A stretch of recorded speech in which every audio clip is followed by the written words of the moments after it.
What's up, everybody? Matt Gajewski here with Nate Bailey. We are back again to recap everything college football from week 11. It was an awesome slate, and we are also doing this live for the first time. Putting a lot on the back of my internet, which isn't always reliable. So, first thing, if you're in the chat, please let me know how we sound, if everything's good.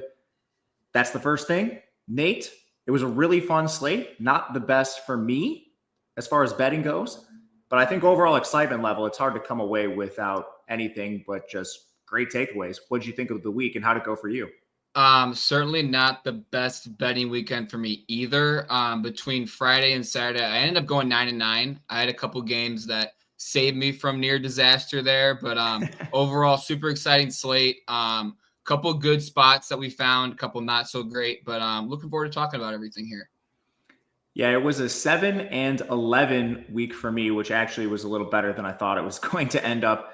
A couple at the end of the night saved me from a complete disastrous day. But overall, we'll focus mainly on the fun football we watched, of course, doing this live to interact more with you guys. So if there's a dumb take, something like that, for sure, roast me. Definitely open to that. It's all fun and in the game that we play here.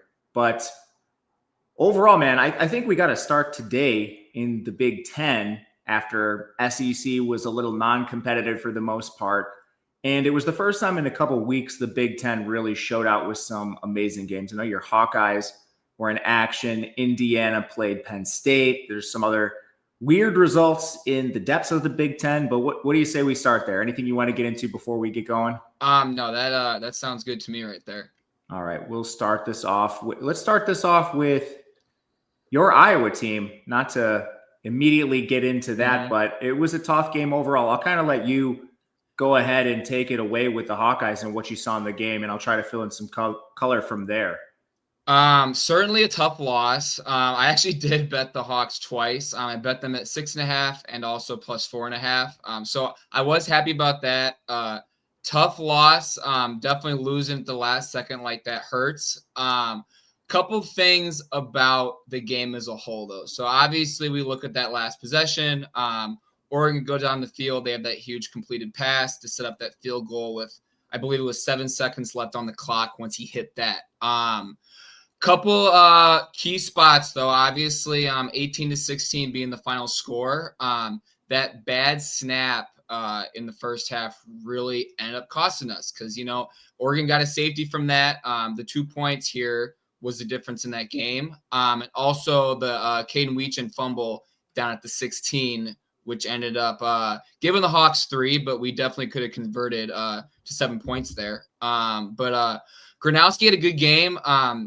This point in the year, being as healthy as he is, I'm surprised that they're not letting him stretch the field a little more vertically. That seems like, obviously, for everyone that watches Iowa, that's been a trend the last few years. But a game like that, you got to push the ball downfield. You just have to. He did a couple times hitting tight ends, which was exciting to see. But overall, obviously, that last drive did hurt, which ended up costing them the game. But there were a couple spots in the middle there that ended up costing them down the line there as you're looking through all 4 quarters.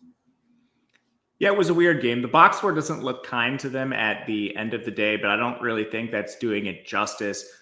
Iowa definitely had advantages in the game, and I think you make good points, especially with pushing the ball downfield. When they did it, it actually worked, and I don't know if it's you lull your opponent into these sleepy plays and then you beat them downfield. I think it was Vonham who had that big one right at the seam in the second half, which ended up putting them in position to potentially win before the final drive. But at the end of the day, Oregon finishes with a 96 post-game win expectancy, and it was a gross game, so I don't want to read too much into the limited passing stats for both Gronowski and Dante Moore. The weather definitely affected both teams.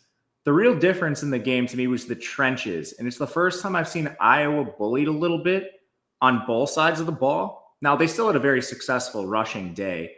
Overall, a lot of quarterback stuff for Iowa, but it was Oregon's offensive line that really bullied the defensive line. And Iowa was making a lot of substitutions. I know they like doing that, but in competitive games, it didn't make a lot of sense to me. You have Llewellyn and Burkhead off the field in really important situations, and it it comes with Oregon missing one of their tackles. Harkey didn't play in this game. So then they run for 7.3 yards per carry. But it wasn't just that. When they did drop back, which was rare because of the weather, Iowa didn't generate a single quarterback pressure in the entire game. Now, I think it was 25 dropbacks.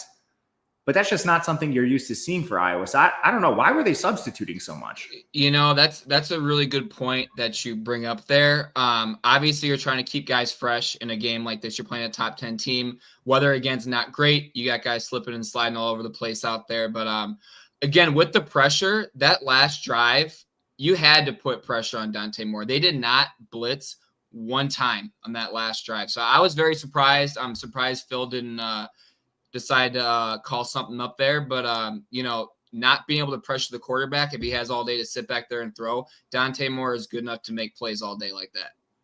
Yeah, and it wasn't his best game, but you saw the few plays towards the end of the game that really mattered. I know he threw that dot on the right sideline on the final drive of the game to put them in position to win, which was one of his few really good throws. I know he had one where he took off and ran as well.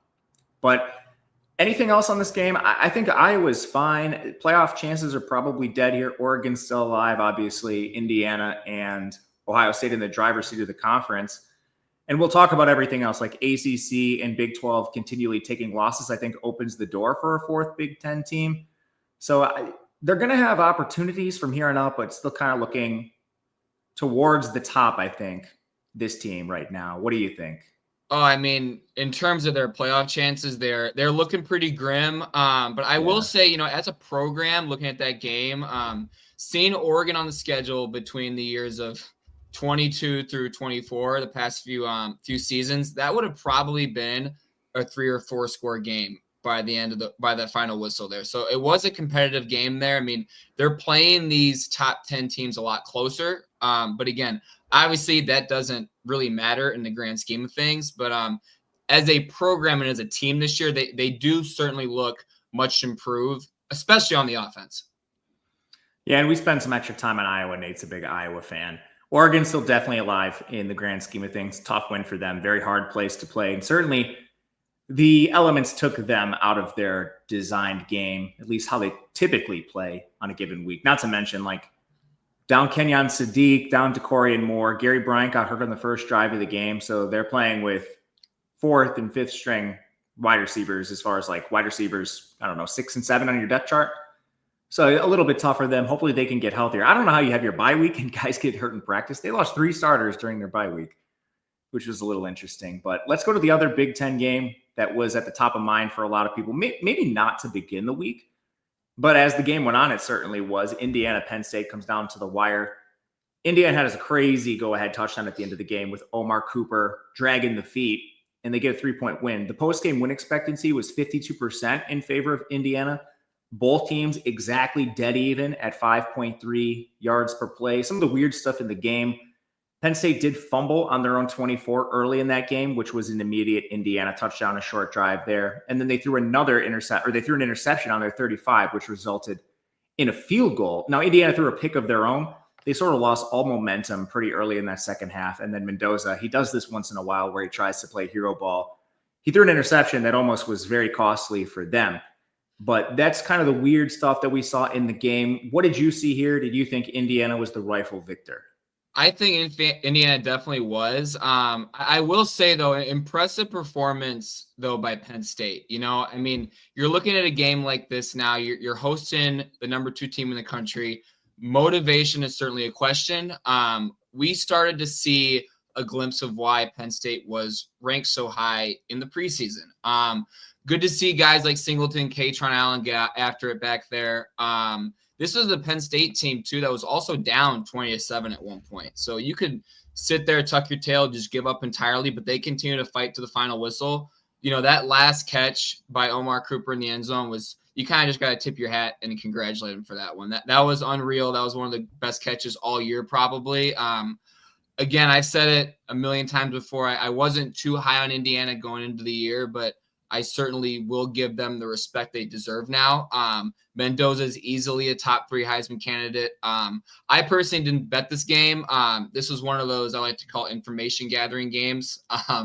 Tough spread, tough environment always in State College. But Indiana definitely deserved to win that game, but Penn State put up a fight. I did take this game kind of at the 11th hour when it dropped below 14. Big mistake there. But to your point on Mendoza, he played an incredible game, even though it doesn't always show up in the box score. In particular, this contest, he's down as wide receiver 1. And Omar Cooper is amazing. I almost don't want to pick wide receiver 1 and 2 between them. They're like 1A, 1B. And then he was down a guard in Drew Evans, and they felt that during the game. Benson left at one point. He ended up coming back. And with all of that, you still take on a 50% pressure rate. Penn State, they have a great pass rush. They were able to generate a pressure on 50% of Mendoza's dropbacks, and he only took 3 sacks. That's 18 total pressures. Mendoza somehow avoided 15 of them. And the 3 sacks he took, yeah, you feel them, but it could have been way worse for him in this game. So I'm very impressed with Mendoza. You guys probably don't need me to tell you that at this point. He played an excellent game, and now you start to see some of the chops at the end of game when they could lose if he doesn't actually play up to his potential in these spots. So I'm impressed with him. Penn State, I think it's just kind of this team had like a top 10 roster coming into the season. Obviously, you lose Aller and Grunkemeier's limited, but you can feel it at some points. And today you felt, or yesterday, you definitely felt the pass rush. So Penn State's kind of like Florida or Kentucky, like a very talented team that's underachieved, that's going to test you the rest of the way. Indiana has it incredibly easy from here on out. I think this team is going to the Big Ten championship, probably playing Ohio State. And depending on that spread, I might be looking to Ohio State. I don't know. Anything weird you see with Penn State, Indiana moving forward? I think Penn State's kind of a good job, whoever gets it next. I think it's a great job, whoever gets it. I think they're going to continue to fight. They have a couple games left that they can still be competitive in. They could win all 3, man. They play Michigan State, Nebraska, backup QB, and Rutgers. Mm-hmm. No, I think they certainly can still compete. I also did think, though, probably Grunkemeier's best game since he's had the starting job yesterday. I would agree with that. Yeah, I think so. So I think they'll be competitive. Obviously, a tough season. You get thrust in an interim job. You can only really do so much sometimes. But, I mean, again, it was really good to see them not completely give up yesterday and actually make it a game there towards the end. Yeah, 7.1 yards per pass for him. He's a high recruit. He's just inexperienced, so maybe that can come around for them at some point. But those are your 2 big results in the Big Ten. Some other notables: Nebraska gets a win over UCLA with their backup quarterback, a pretty clean win too.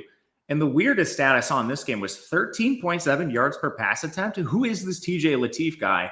And if he's going to play like that, he's going to give Raiola a run for the job at some point. That was an incredible game. And then, of course, Washington and Wisconsin. I won't spend too much time on this because it was another weather-affected game. I know people are victory lapping all of the quarterback stuff and the limited passing from both DeMond Williams, and Wisconsin ended up using 3 QBs. Daniel O'Neal gets to get carted off in the first half. And then they go back to Simmons for a bit. They played the 4th stringer, who's a freshman, and they end up finishing with their punter leading the team in passing. But it was a very gross game. Not that it matters. Washington had an 81% post-game win expectancy, and they lost. And the only real beef I have in this game is, why was Washington ranked 23? Like, you know me, I don't look at the rankings, but now Wisconsin has a ranked win. They had 2 losses. They had 2 they had 2 losses in which I was very unimpressed with them as well. I think that's the playoff committee giving the Big Ten a lot of love here. Washington's schedule was Colorado State, who fired their coach, FCS UC Davis, Washington State, Ohio State, they got pounded. They beat Maryland by 4. They did have a good game against Rutgers. They get crushed by Michigan, scoring single-digit points. They beat Illinois, who I'm not particularly high on at any point, and that was at home. Illinois is going across the country. And then you just drop a game to Wisconsin. I'm not really sure what they did to warrant being ranked. This is like, in power rankings, like, I don't know, the 44th best team in the country. But because the committee doesn't know how to properly evaluate strength of schedule, they're ranked, and now Wisconsin is a ranked win. I don't know, man. This team has a lot of flaws. Their offensive line is very hurt, so that should be noted. Their defense has also been banged up all year. They lose in the trenches. Wisconsin does have a good front 7 on defense, so I can see how you would frustrate a guy like DeMond Williams in a weather game, but still just an inexcusable loss to this Badgers team right now, who's going nowhere fast with their inability to spend money. Anything else in the Big Ten, I'll just open it up to you. I know there were a few other games. As usual, unless there's this marquee matchup in the Big Ten, there's usually a lot of non-competitive games or non-impactful games. Yeah, actually that Nebraska UCLA game, that was one of my bets the weekend that lost. I actually took UCLA -1 in that. I was a little disappointed. But I will say Latif stepping up in place of Rioli had a great game. Only 2 incompletions and 3 touchdown passes. So that was pretty impressive. Emmett Johnson, I feel like, has kind of flown under the radar a little bit. I feel like he's gotten a little more hype the past few weeks, but hit 129 yards and a touchdown there as well. This is a game where UCLA, they came back. They were actually down 28-7 at one point. But other than Nico being able to establish a little bit of run game there with his legs, no one else on that team was able to get up over 40 yards on the ground. So that was concerning. Just kind of an overall slow performance for the Bruins there. They're just a limited team. Like, they're going to have games like this. They're going to have games where they put the fear of God into an opponent. But that's just kind of how the Big Ten is at this point. You have teams that are clearly inferior. You have a middle class, and there is very clearly an upper class with Indiana and Ohio State, who are more than likely playing in the Big Ten title game. But as we've noted a couple times, 3 are getting in from this conference, maybe 4. So when we open that up, it looks like USC has a good chance. They have a head-to-head against Iowa this week, so that's a really big game. They're 5-1 in conference, 7-2 overall. Oregon also 5-1 in conference. They're 8-1 overall. And then Michigan is hanging around. Obviously, they'll have the big opportunity head-to-head against Ohio State to close the year. 5-1 in conference, 7-2 overall. If you were to pick 1 or 2 teams out of that bunch, who do you think is the best chance to make the playoff in addition to Indiana and Ohio State? I'm honestly going to say right now it's looking like USC. Just with their schedule and where everything's at. I mean, obviously Iowa's a tough game next week, but you also have Oregon. That's an opportunity for them to make a statement. If they finish with 2 losses, I mean, I think you have to give it to them there. Obviously, Michigan, they have 2 losses as well, but they also still have Ohio State on that schedule too. So, I mean, it's going to be tough down the stretch here. But again, I do think USC is probably going to be that team that does find a way to sneak in there towards the end. Only thing that makes me nervous, that game is in Eugene. Mm-hmm. Going to be a tough place to play. But if they win it, I mean, they're basically in. USC Anything else here? They speaking of USC, that game Friday night, they look good, man. They can put points up.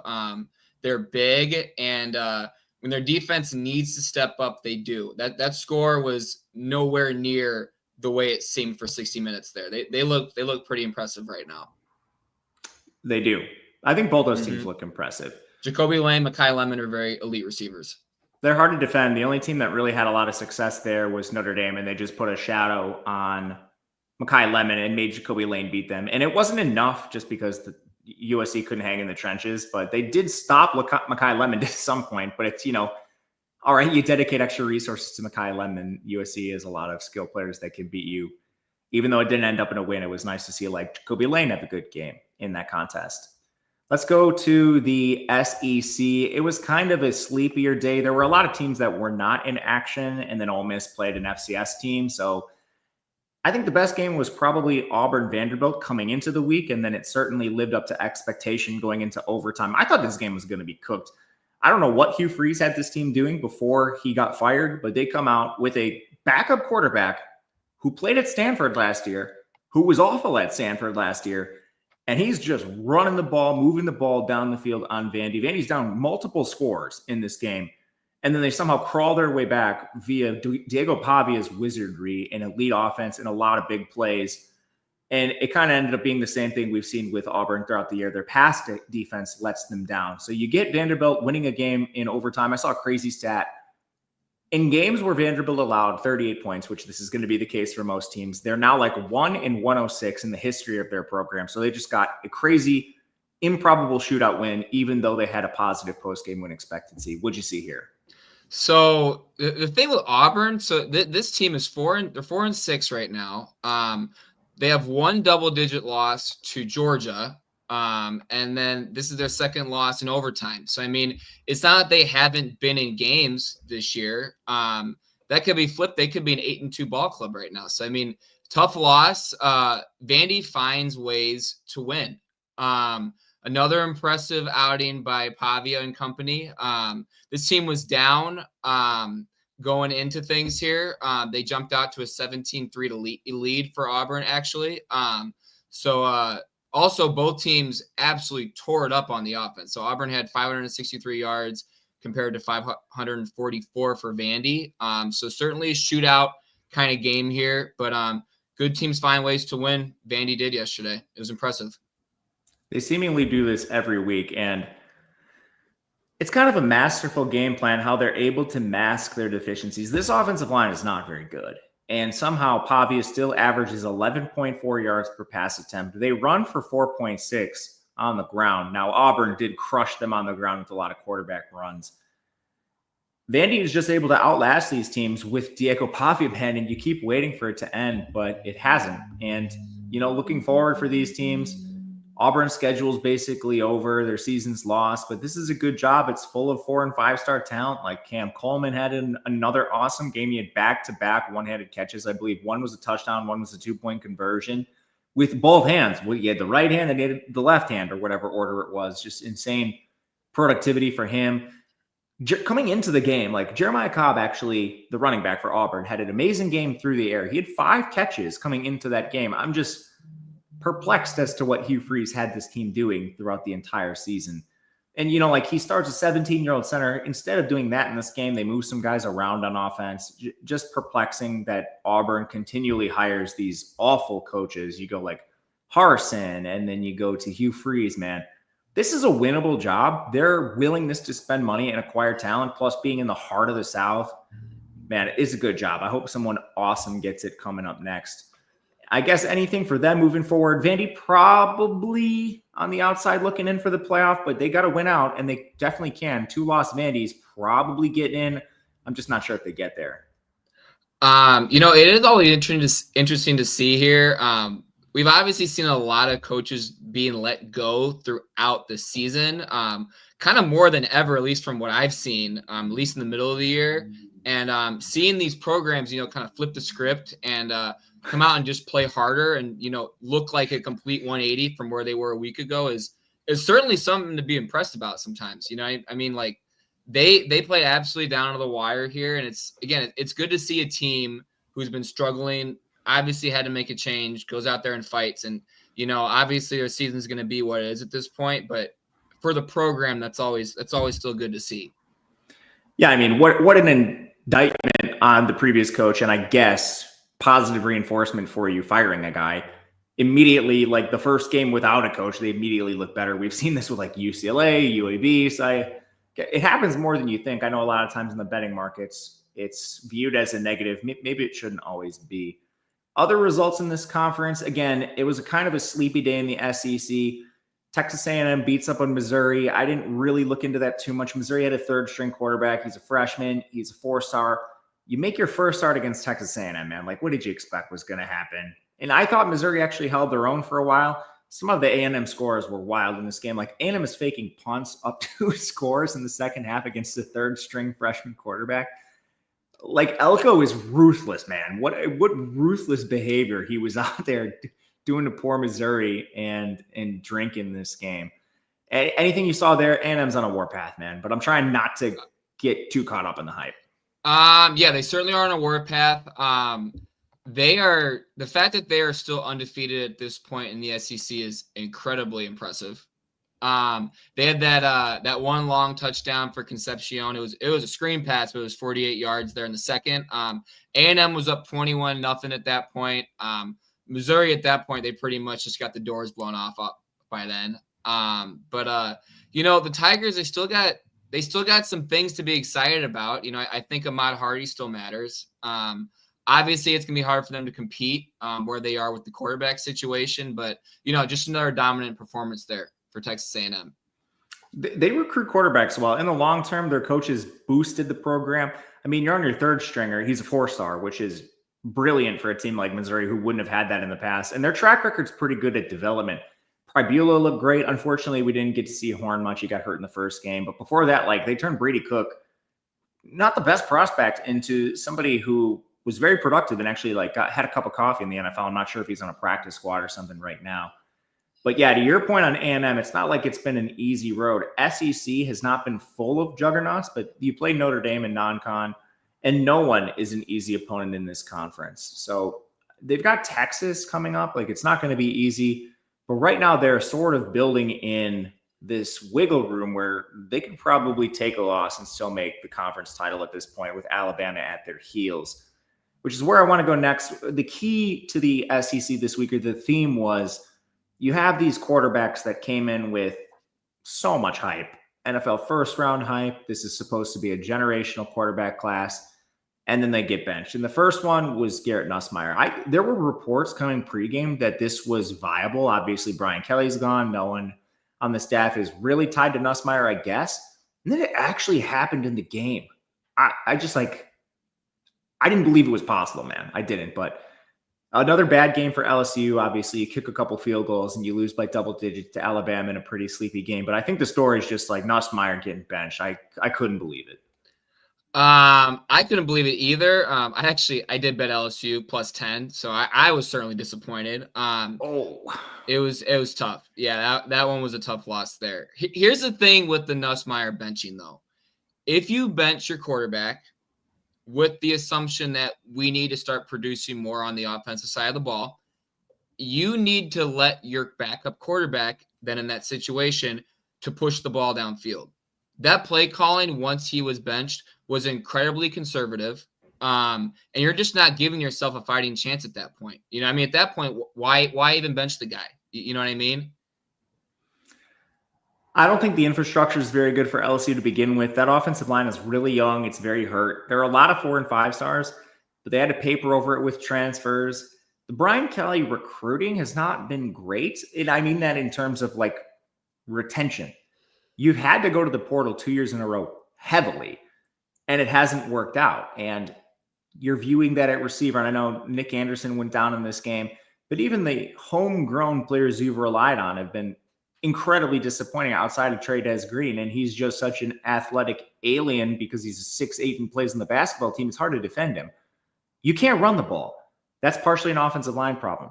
You've got problems with drops, and you spent a fortune on guys like Berrien Brown and Anderson coming in to supposedly fix this problem that they still had last year. So I kind of feel bad for Van Buren. I don't really think, aside from the coaches who didn't help him, to your point, I don't think he really has a lot to work with. This is not an SEC roster on offense, at least right now. I think if you look at the SEC and the landscape of it right now, you obviously have your upper tier. You got your teams are kind of hanging around. You have teams that are bad, but LSU just seems like the biggest mess out of all of them right now to me. The other thing that I didn't like in the game, I don't know another way to phrase this. Alabama can't run the ball, man. Like, they can't run the ball. This is supposed to be probably your best matchup of the year. You have your elite secondary, Halsey, Delane. You're matching up against the Alabama receivers who, outside of Bernard, have underachieved this year, especially Ryan Williams. And you still get beat. Now, you didn't get blown out, but largely non-competitive, man. I don't know.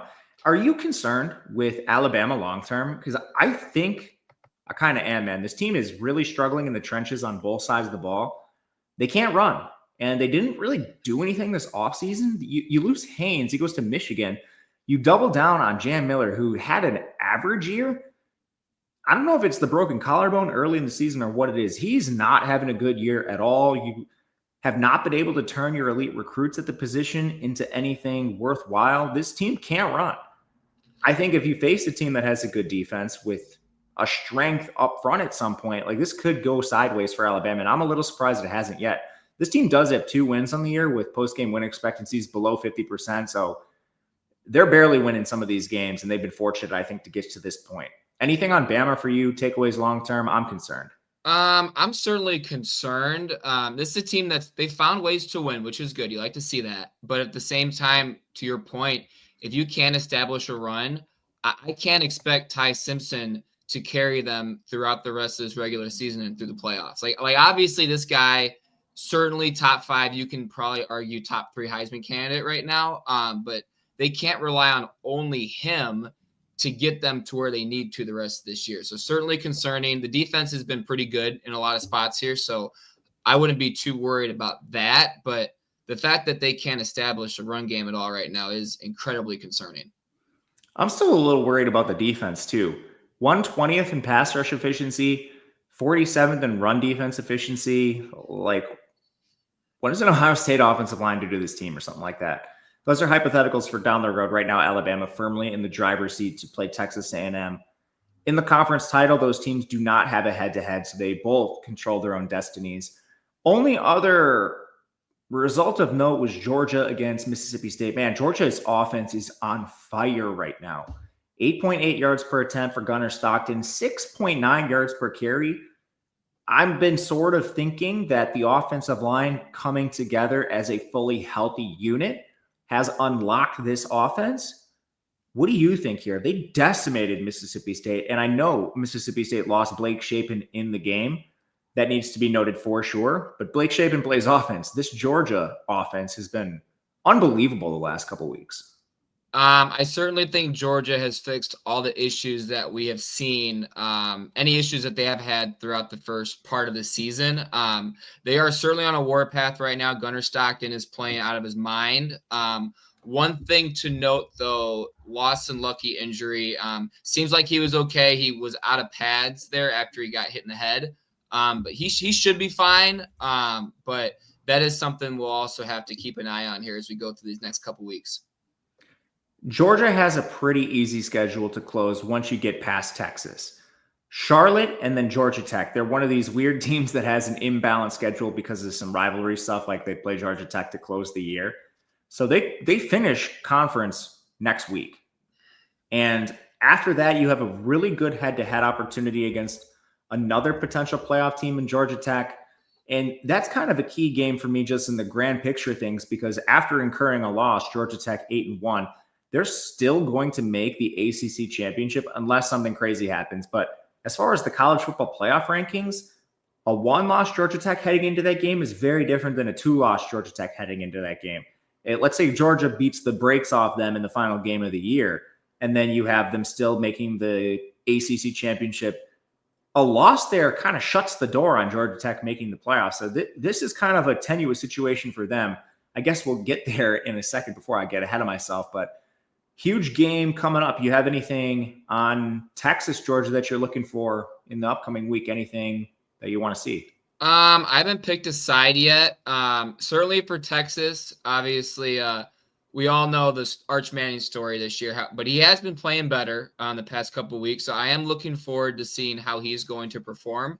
And then obviously Georgia continuing their offensive showcase that we have seen over these past few weeks. I think it's going to be a great game. I haven't personally picked a side yet.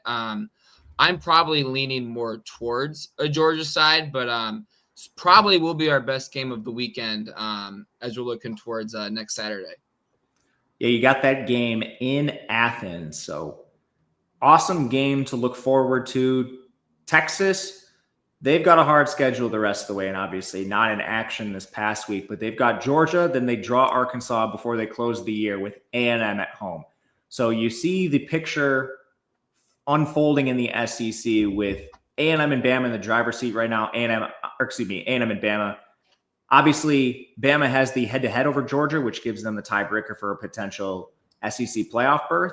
But then both Texas and A&M, they're going to take care of business against each other late in the year. Texas is going to have to play Georgia this week.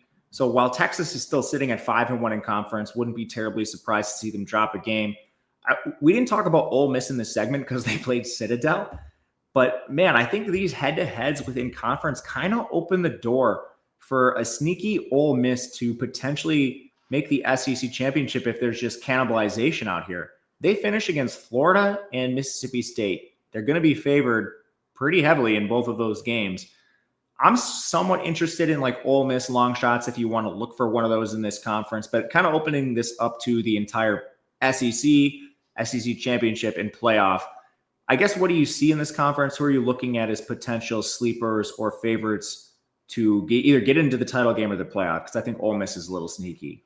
I think Ole Miss is a little sneaky. I wouldn't leave out Vandy, to be completely honest with you. They're sitting there with 2 losses. I mean, obviously they gotta take care of business here towards the end. But obviously you got A&M, you got Bama, you got Georgia, and you got Ole Miss there, probably going to be your 4th. I think that you do probably still get 4 teams in here from the SEC. You're probably going to take 2 2-loss teams minimum, and you might even take a 3-loss team. And part of the reason that is looking more and more likely is Big 12 and ACC continue to cannibalize each other in conferences that can't really afford losses with their strength of schedules. Which one are we going to go to first? All right, we got the Big 12 slide up before the ACC, so I guess let's go there because one of the big teams at the top just took a loss, BYU, and it was a head-to-head to Texas Tech, which automatically hurts them in any sort of conference standings. If there's another loss incurred for either team, you have the head-to-head for Texas Tech. So a very important win for them there. And it was a dismantling. 29-7 could have been way worse. Texas Tech, worst red zone offense in the country statistically. Fortunately for them, they go to the red zone a lot. So when they kick these field goals, they're still able to win and cover spreads. But yeah, BYU finally showed their colors. It was the first game this season where they didn't get incredibly lucky via turnovers and field position. And when they actually had to move the ball on offense themselves, 3.9 yards per play for this team. So kind of nice to see the ship righted overall and feel, it's somewhat vindicated after I was so down on BYU in the preseason. What did you notice here? It's interesting that when I was looking to bet the game right before kickoff, it actually closed like 12.5. So I got a little nervous there. So I put him in a teaser with SMU, which that ended up coming home there. But at the window there, which I was happy about. But Texas Tech, man, they got to clean everything up in the red zone there, because you can't, against elite teams, you can't continue to just take 3 points every single time. I think the last couple of weeks with Morton being back and healthy, I think that's huge. I was kind of like you in the preseason. I wasn't super high on BYU. I know you had under their win total. But again, I was a little concerned about the spread just because it was such a big number. But we've seen a trend in the Big 12 this year with some of these favorites being double-digit favorites that they've been able to actually get the job done there. So obviously Vegas knew something with that one. But overall, just impressive performance here by Texas Tech. Yeah, I mean, some of the big spreads. We joke about the Big 10. This conference is Oklahoma State. I mean, you're going to get some big spreads in the Big 12. Couple key takeaways from this game just to file away for future Texas Tech games. Morton has taken a lot of sacks, man. He only was pressured 9 times in this game on 37 dropbacks. The O-line had a fantastic game. They neutralized that BYU pass rush. But Morton took 5 sacks. He had almost negative 50 rushing yards. So when you're looking at the screen and you see the stats and you're like, oh, 3.5 yards per carry, that's not very good. I don't know why college football does this, but that includes the negative 50 yards that Baron Morton accounted for on sacks. Dickey and Williams had pretty good games on the ground. And if you just remove sacks, this jumps up to 5.5 yards per carry. So I'm a little worried about Morton. He's also limping. The broadcast revealed that he's playing through a hairline fracture, and I can't remember if it's his fibula or tibula, but he has a hairline fracture in his lower leg. That's not going to go away. He has some weird contraption that kind of hooks him up and stabilizes it for games, but they already lost their backup to a torn ACL. You can't be messing around with third-string quarterbacks at Texas Tech. As much money as they're spending, they're not equipped to handle that kind of loss. And then for BYU, I mean, this team is just limited. They can't really throw the ball, 4.9 yards per attempt in this game. They use Bear Bachmeier like a big fullback and hope that wins them games, but finally ended up on the wrong side of turnovers, 3-0 there. They're just a limited team. They're a good team. Definitely outperformed expectations, mine at least. But I don't think this team is live to win anything. They might play for a conference championship just because the rest of the conference is weak and they have already set themselves up at 5-1. But I mean, they're going to play Cincinnati soon. They're going to play TCU. It's not a lock they make this. Anything on BYU? Nothing much else on BYU. Again, I'm not really I'm not super high on them, but I definitely think they're still a good football team. But again, they gotta take care of business and finish the rest of the season out here if they want any fighting chance still. They got to do some favors for Bachmeier. 4 drops, 15% of his passes dropped.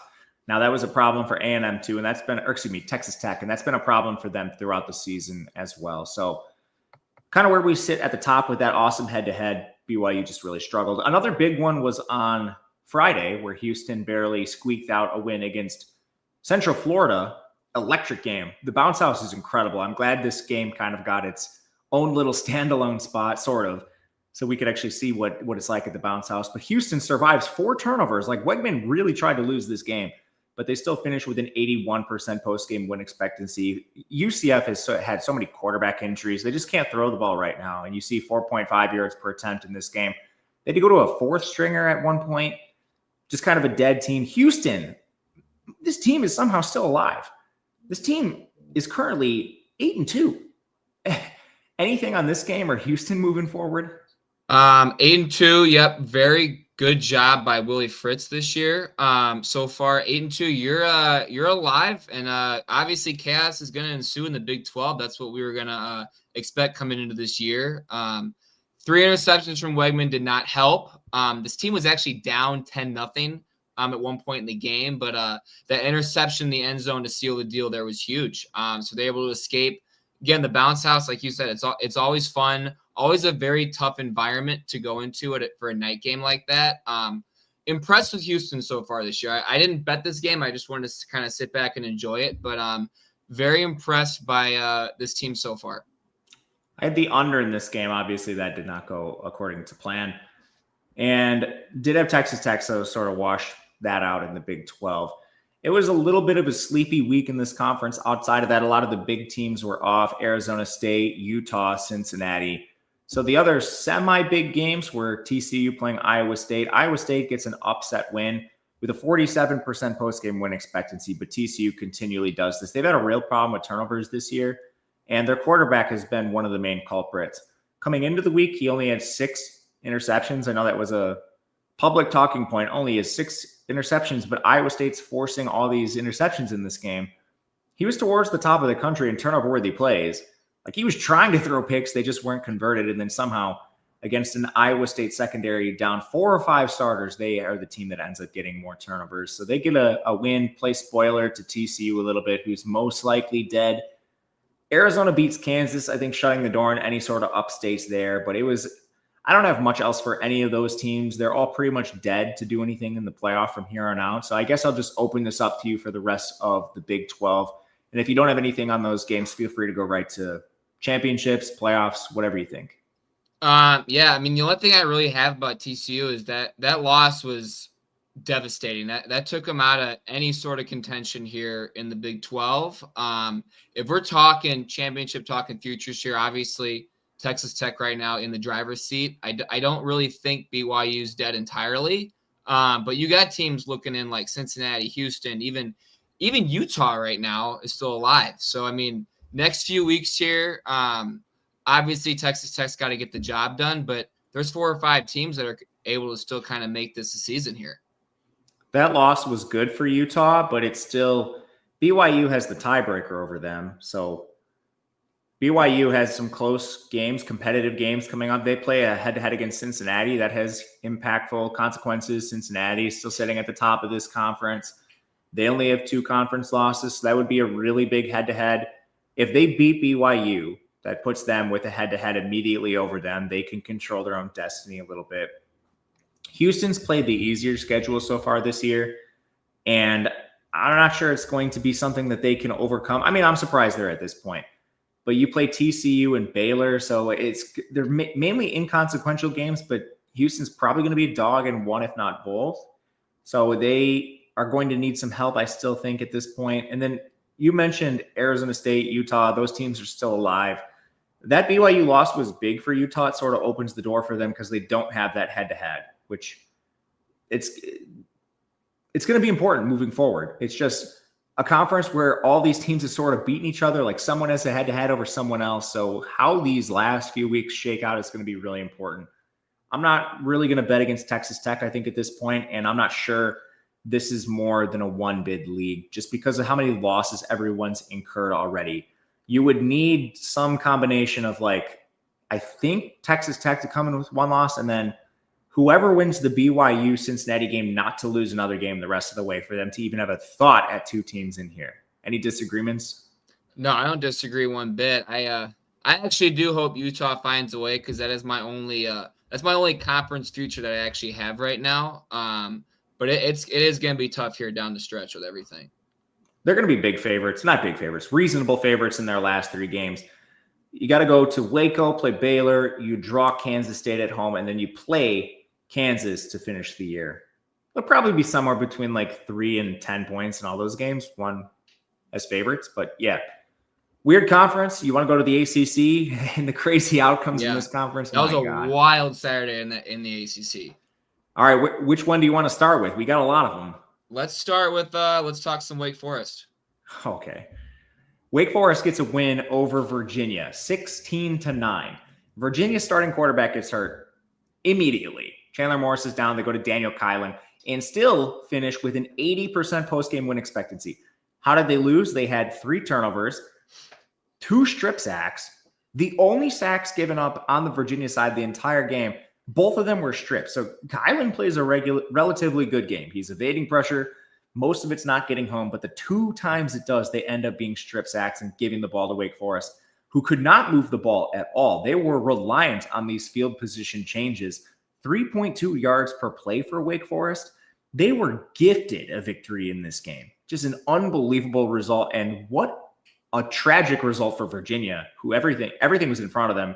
And if you have anything on the Morris injury, I did not get a chance to see what the prognosis is moving forward. I mean, if he's out for any length of time, this could be devastating. Yeah, I didn't see anything specifically with that yet. You have teams that have played with their food all year. Virginia has been playing with fire. And eventually it's going to catch up to you. Obviously 3 turnovers don't help, and obviously big injuries to your starting quarterback like that don't help either. But I was very happy. I actually bet Wake Forest at 7.5. I knew that eventually something was going to give here for Virginia. Impressive season so far. Just overall, I mean, it was a fun viewing game, but from a football perspective, it was very, very messy. Ashford couldn't do much there for Wake Forest. Obviously, looking at pass 2.8 yards per pass, that was horrendous. But they were able to escape with the win, so that was fun to see there towards the end of the night. Wake Forest is a weird team. You saw Deshaun Purdy a couple times in this game. He's been a disaster. They just don't have a quarterback. And this has been a tricky team for a lot of teams throughout the year. You know, like they beat SMU. This team should have beat Georgia Tech. They had a 30-29 loss where Wake Forest actually had a 78% post-game win expectancy. So I don't really want to take a lot away from Wake Forest. But at the end of the day, like they were outplayed by Virginia. It just was a few pivotal plays that cost them the game. So now this conference is a lot more wide open. I guess let's not get ahead of ourselves because we'll talk about the grand scheme of things in the ACC in just a bit. But there was another weird result. Cal ends up beating Louisville, which I think is going to surprise a lot of people given Louisville crushes Miami in a national viewing spotlight game on Friday, and then they come out and they lose to Cal, who got Cal got shut out to San Diego State, lost by 30 points. So this is a weird result. It did come down to overtime, but Cal post-game win expectancy of 73%, definitely in their favor, outgained Louisville on a yards per play basis. They won the turnover battle. Like everything in this game favored Cal. So I go back and I'm like thinking, how does Miami lose to this Louisville team? They're way more talented than this Cardinals team. And I think, honestly, it's just coaching. And they did not have answers for things like quick game.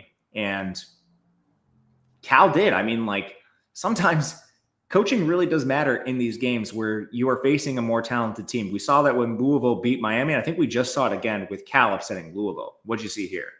Another tough spot here in the ACC. Cal, I've been on the right side with Cal, the wrong side with Cal all year. So I finally decided just to not bet Cal this weekend and just sit back and enjoy this game as well. But tough overtime win. I actually really do like the decision of them when they were down 3 there in overtime, just to try to get the touchdown, get out of there with the win. Honestly, you can't really look past having to travel all the way from Berkeley down to Louisville. That's a tough spot to get to. For that, I mean, you're traveling thousands of miles, having to play on a Saturday night. That's motivationally too. That's also hard to get up for as well. But I was impressed with them being able to come out with the win. Kind of disappointing that Louisville couldn't get anything going in the pass game, but it just makes this conference even more interesting now going forward. 100% does. A couple weird results that definitely flip things at the top. Another one that you would think would flip things and definitely will, like if Duke doesn't win the ACC, this team is stone dead. But this team, for having 3 losses, most of these are coming in non-con, man. Like this team somehow is still very much alive in the ACC because they're losing all their games in non-conference. They're 5-4, but 4-1 in the ACC, and they just dropped a game to UConn. And UConn probably deserves a little more flowers than people give them. This is a dangerous team. They win this game scoring 37 points, a complete shootout. You got the usual Duke experience of 3 turnovers again, but on a yards per play basis, UConn was at 7.7, Duke was at 5.3. So turnovers aside, UConn was moving the ball on Duke. What an awesome performance. And Feinano has had an excellent season. He's now up to 25 touchdowns, 0 interceptions, only 6 turnover-worthy plays. So yeah, he's run a little hot, but he's still not putting the ball in harm's way. Skylar Bell, the Wisconsin transfer, tell me the Badgers couldn't use him at this point.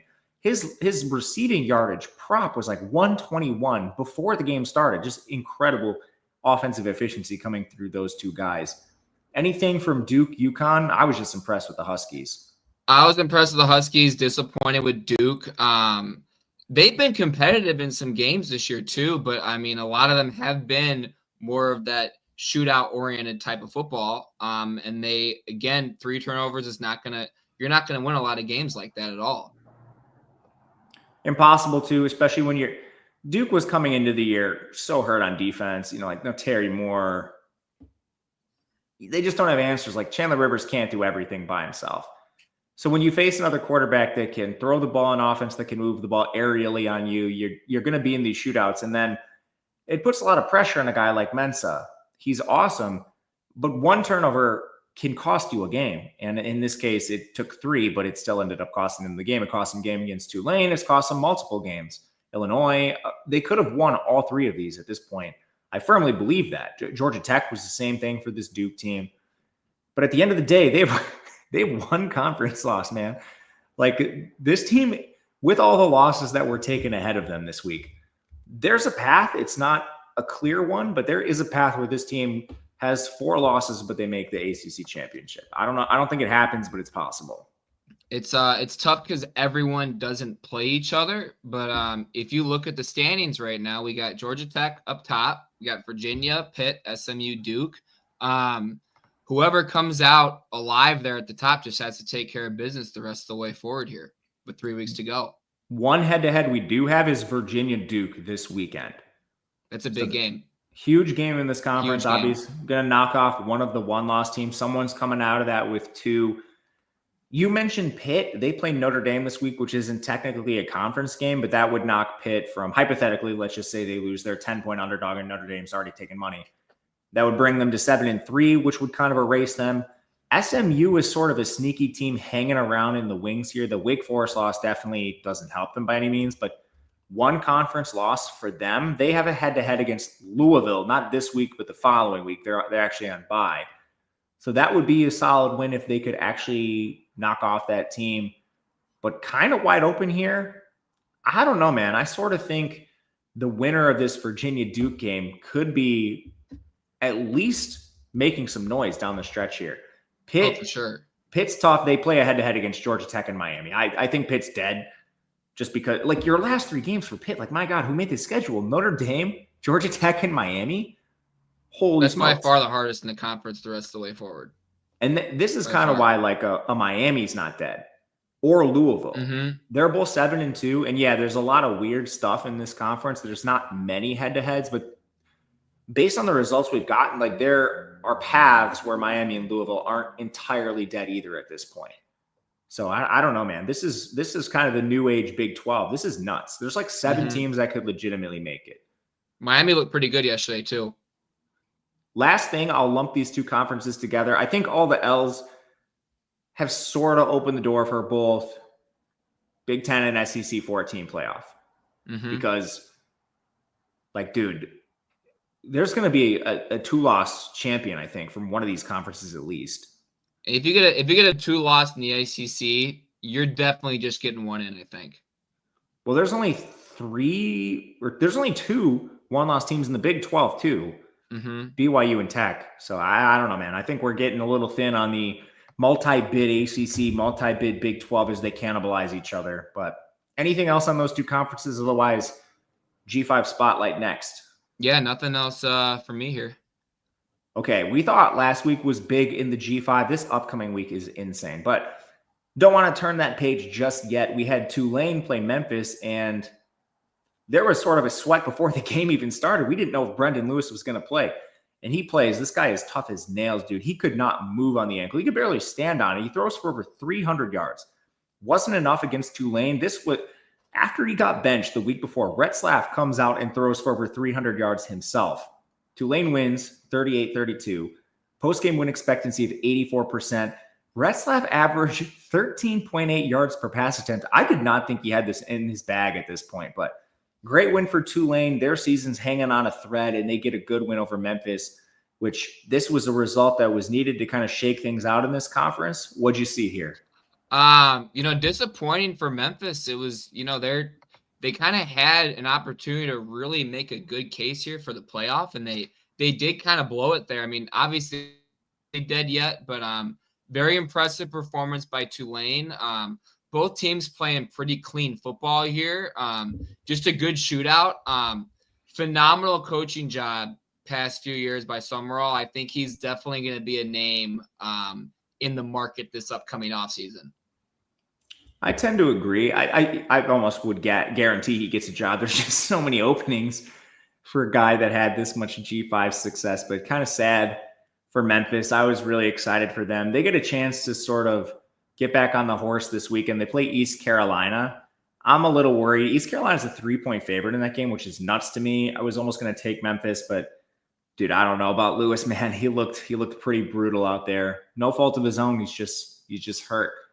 Other results in this conference, like Navy played Notre Dame. I hate when Navy has these late season non-con games. They just don't care, man. And I know Notre Dame fans don't want to hear this. Navy just held out their quarterback in the game. And it makes sense. I would too if I'm Navy. You're already a 28-point underdog to Notre Dame. The only path you have of making the playoff is winning your conference. So placing extra emphasis on your conference games. Yeah, if your quarterback's got the sniffles, I'm going to hold him out too because you have bigger games coming later in the season. So yeah, it's sad that a fourth of Navy's schedule is inconsequential, but it's just the truth. So they played a waste of time game against Notre Dame. Got the snot beat out of them predictably when that happened. So I don't know. Anything else in this conference? There wasn't too much. I think the playoff picture is more interesting just looking forward. I did have a lot of action in the Notre Dame game. So I bet Notre Dame minus 27.5 and their team total, which were very easy to come by there. But obviously, I know we're thinking about motivation and everything there. So not a lot there on the Navy side, but Notre Dame, they look good, and again, I think when we talk about playoffs, and they don't need to annihilate teams every week. They just need to continue to win. They'll get another opportunity this weekend against Pitt. But they did look impressive. Wasn't a great weather game, but I am liking what I'm seeing from them a lot right now. They've got a huge head-to-head this week, Navy, that is. They play South Florida. They're at home. They're a 10-point underdog. So obviously two teams that are sitting with one loss in the conference towards the driver's seat. Here are the one-loss teams that are still alive. Navy, of course, South Florida, they have a head-to-head. Tulane, North Texas, and East Carolina. East Carolina is a big head-to-head against Memphis this week. But when you look at this at the end of the day, I think the easiest schedule might be North Texas. Navy definitely is not it. They have a very hard schedule. They play Memphis as well as South Florida in their next two games, but North Texas plays UAB, Rice, and Temple. So no head-to-heads against these elite teams that are going to be very sound favorites in all of them. With the cannibalization I'm expecting to occur, I think North Texas is positioned very well to potentially make the playoff. They have one loss, man, and they're probably going to get the edge over like a James Madison if it comes to it. I don't know. I'm interested in throwing some darts at North Texas, but talk to me about what you see just opening it up to the rest of the conference. I kind of am with you on that with North Texas. I don't really know how much Navy has left in them going forward here. But I kind of agree with that. I would probably look to play some North Texas futures here for the last couple weeks. Two easiest schedules out of all of those teams we just rattled off. And again, just quickly, the teams that are still alive, Navy, South Florida, Tulane, North Texas, East Carolina, Memphis. 2 easiest schedules by far, North Texas, Tulane. We already mentioned North Texas. Tulane has Florida Atlantic, Temple, and Charlotte. Those 2 teams should both win out, and then it comes down to who cannibalizes who the rest of the way. So Tulane, North Texas, I think those are your best bets if you're looking for something a little longer in the conference. How about the Sun Belt? Anything you saw there? It was not the craziest week in the Sun Belt. The biggest game was probably Arkansas State playing Southern Miss. And dude, I saw this box score. I couldn't believe it. Arkansas State lost by 6 points. They had 6 turnovers in the game. How the hell did Southern Miss not score 48 points? Mm-hmm. What was going on in this game? 6 turnovers is insane. I was going to play Arkansas State, then I just decided not to. But very messy game. The fact that most of the interceptions came without pressure is also concerning as well. This conference is just always erratic every weekend. I've been really bad at betting the G5 this year, so I'm almost at the point of just like sitting back and watching a lot of this play out. A little information gathering, as we like to say. But yeah, this one was wild. Yeah, I had a bad week in the G5. There's no way around it. I didn't have much in the Sun Belt, but yeah, this was a weird game. But it kind of keeps Southern Miss on this path right now, because Sun Belt is the only conference that does East and West still. James Madison and Southern Miss are on a crash course to play each other for the title game so far. And as far as playoff stuff, this is probably the best chance for a non-American team to make the playoff. James Madison, that is. They have 1 loss to Louisville, where they covered the spread. It's a good loss. Now, Coastal Carolina has 1 loss in their side. Coastal Carolina is on, since they switched to their 4th-string quarterback, I use like a JUCO guy, Samari Collier. They've been just racking up 40-point games, so I don't want to write off Coastal. They only have 1 loss in conference, as does Troy. But man, right now I think it's James Madison or Southern Miss. They just have the most talented rosters. And I don't think the price probably isn't right to take a James Madison for the playoff, but they're probably the most interesting non-team from the American at this point. Any qualms there or anything opening it up to the entire Sun Belt? No, I actually like JMU as other than the American. I like them as my favorite in the preseason to make the playoff this year. So I am incredibly impressed with them. I think if those 2 end up meeting in the championship, I think that's going to be a pretty good game. I really do. Yeah, me too. Mm-hmm. And James Madison is a weird schedule to close out. Not easy by any means. App State sort of embarrassed themselves this week. But then they play a non-con game against Washington State, who's much better since they decided to play their best quarterback. And then they close the year with Coastal Carolina, and they have to go to Myrtle Beach. So that's a tough game. Coastal Carolina's on fire. I don't know how they do it. I thought that team was dead. So did I. Yeah. Whoever this Samari Collier guy is, I know he's a senior. I'm pretty sure he's a JUCO guy. He sort of revitalized them. And then Southern Miss is not going to play anyone good on their side of the conference the rest of the way, so they should make it. Maybe if you want to bet a Sun Belt future exclusively, look at Southern Miss. They're a very, very good team. Mountain West, man, my worst fear came true that San Diego State's schedule was completely fraudulent. They go out to the island and they get smashed. What the hell happened in this game? So I was watching a good chunk of this. I knew you would be. I love me some late night Hawaii. I do. I always try my best to stay up for it, and I did. They got the doors absolutely blown off last night. I know no Chris Johnson was bad for San Diego State. I know that, but defensively, horrible outing. Horrible outing. I mean, Hawaii, this is a pretty good team, and when you look at the standings, they're not. I guess you can say they're not entirely out of it yet. But been a pretty good coaching job for them this year. But I definitely think they were definitely outmanned last night. And San Diego State's got to figure things out because they got a tough game coming up here with Boise this coming week. Going to the island's hard, man. There's no way around it. San Diego State has a more talented roster than Hawaii. Hawaii's a well-coached team, and their home field can't be discounted. The weird things in that game, I think people might look at the box score and be like, oh, well, yeah. How's San Diego State going to win a game where they have 4 turnovers? They lose the turnover battle 4-1. Hawaii was winning 31-6 when they had their first turnovers. So San Diego State plays a relatively clean game until the second half. They're already losing 31-0 before they have their first turnover. Hawaii only scored 7 points off turnovers the rest of the way. So it's not like those even played a major role. They were dead before the turnovers even occurred. So just want to throw that out there. The Boise game is going to be huge. I think San Diego State's favored in that game, which was a little weird to me right away, but I need obviously to do some work on that. I believe it's 2.5. Okay. Moved a little bit already. That makes sense, though. My question to you, is there a team you think can win this conference not named Boise State or San Diego State at this point? I wouldn't say there's a team that could win. You know what? I'm going to give you a long shot, and I'm going to go UNLV right now. If that team could figure out how to stand up to anyone on defense for even a possession, their offense is so good. I think they have the best quarterback in the conference with Calandria. They're a really good team. Offensively, let me say that. I'm going to try to sell you on one.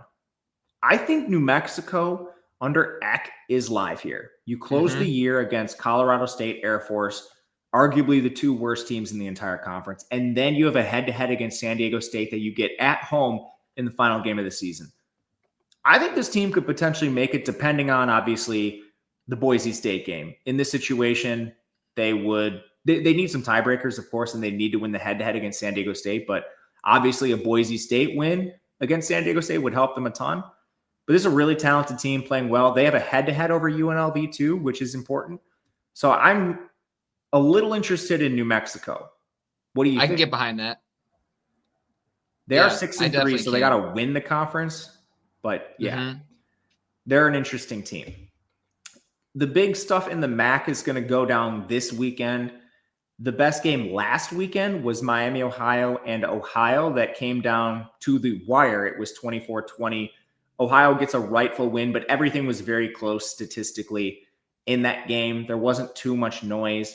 As far as the turnovers go, Ohio threw an interception in Miami, Ohio territory that Miami, Ohio punted right back. Ohio also fumbled at their own 34, so they ended up giving a field goal to their opponents. But at the same time, Miami, Ohio threw an interception at midfield, so that led to an Ohio touchdown. Basically, close game.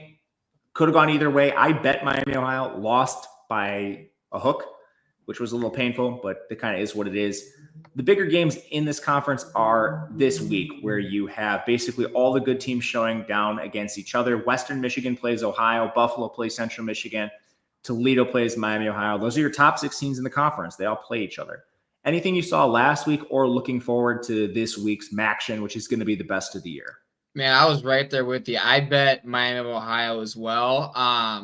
Tough ending there. Miami had that horrible face mask penalty there in the 4th, which led to that absolute bomb touchdown from Ohio there at the end. Which, by the way, on that play, there were 15 arm tackles in one single play. So it was insane. That was a typical MACtion ending right there. I was disappointed, but it was still great. It was still a great overall ending there on a weekday, that's why we love college football, right? It was great. I know we can't win them all, but that was tough. I'm right there with you as well on the fact that this weekend is going to be pretty good in the MAC. But if you look at the standings, there are 4 one-loss teams. So, I mean, it's going to come right down to the wire here. Yeah, they all play each other, and the ones that are playing someone else, they're playing a 2-loss team. And to be clear for the people in the chat, I do not think New Mexico is winning the Mountain West. That is a longer shot if you're to pick someone not named Boise or San Diego State. So just to be clear there. The last conference to touch on is Conference USA. The biggest game of the year is this weekend, where Kennesaw plays Jacksonville State, our 2 undefeated Conference USA teams. There weren't a lot of big games this past weekend. I mean, it was kind of cute that Sam Houston got their first win. Let me tell you something about Sam Houston. So if people are going to start to figure out, I really love my late night ball here. I really do. But I was watching that game, pretty much start to finish. Sam Houston was down 3 scores at one point and came back to win this game. Oregon State had a 17-7 lead going into halftime. Sam Houston comes out, instant kickoff return touchdown, immediately a game again, and they came out with the win. First win of the year, by the way. Congrats to Phil Longo, former Wisconsin legend in a bad way. I don't know what to say. But yeah, undefeateds played this weekend. Congrats to Sam Houston on their first win. Maybe they can string another one together, which is unlikely. Other results, like this conference is still so greasy, man. Like both Jacksonville State and Kennesaw got away with 3-point wins against UTEP and New Mexico State. So like, don't be surprised when some random team ends up beating the first place team in this conference. Not to mention like Florida International bench Keon Jenkins and they put up 50 points with their backup. What is this team doing, man? When did they turn into the Colts? Obviously I had an under in that game. So just a disastrous result. You go from your starting quarterback to your backup and you never expect them to put up 50 points individually. So that was a tough one. But anything else? I'll open it up to you. Anything from week 11, look aheads, FCS. I know you always talk about the FCS. I was going to say we got our week 11 FCS play of the week here. The SEC was also involved too. So we had the Citadel here plus 50.5. I thought Last you were dead. minute, I thought you were 10:55 a.m. bet here. So little recap on that. I know we didn't really touch a lot on Ole Miss here today because they just had such a dominant performance.